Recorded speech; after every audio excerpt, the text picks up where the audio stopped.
तर अध्यक्ष करायचं. काय बेकार काम केलं तर ते सुचले खाली गेलं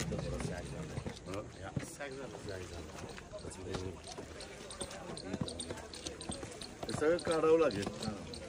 काढून पुन्हा आणि गडाई पण चांगली नाही केली. केले ना आता त्या वेळेला आता ग्राइंडर वापरतात.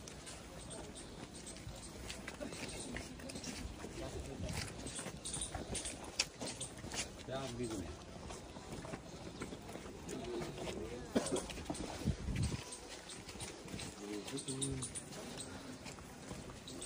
चांगला स्पॉट केलं तर बरीच लोक येतील.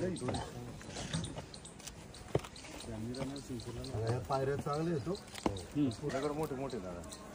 त्यांनी पूर्वीच्या लोकांनी काय केलंय नदीचा जसा स्लोप होता बघा ना कसली दगड तसंच दिलाय त्यांनी.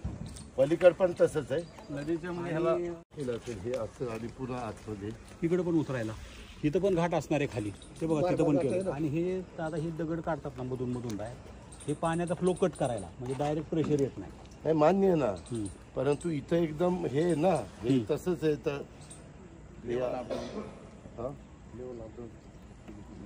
पाण्यात पण घाट असणार खाली घाट पाणी कम झालं असणार आहे. पायऱ्या होत असतील. इथलं करून इकडे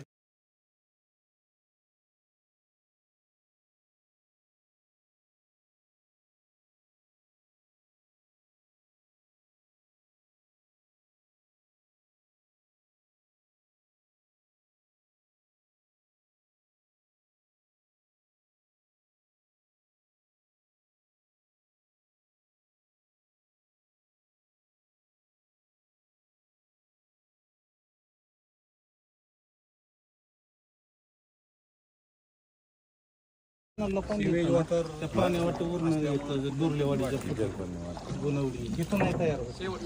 तिथं जळून जातं एक 15 दिवसात 10-15 दिवसात जळतं. याचा अर्थ इथं पाणी चांगलं आहे ते जळतंय म्हणजे कारण जलपर्णीला पाणी चांगलं असेल तरी येत नाही. सिवेजचं पाणी असेल तरच येतं आणि मग तिथं दिसतंय तेही जळतं. ती पण जळते.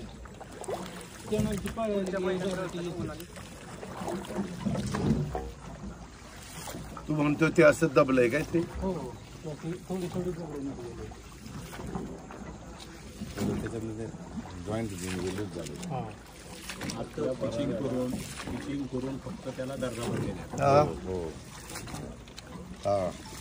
करून स्टेअर पण थोडंसं आपल्याला ते काय इथं दबलं स्टेअर दाबलं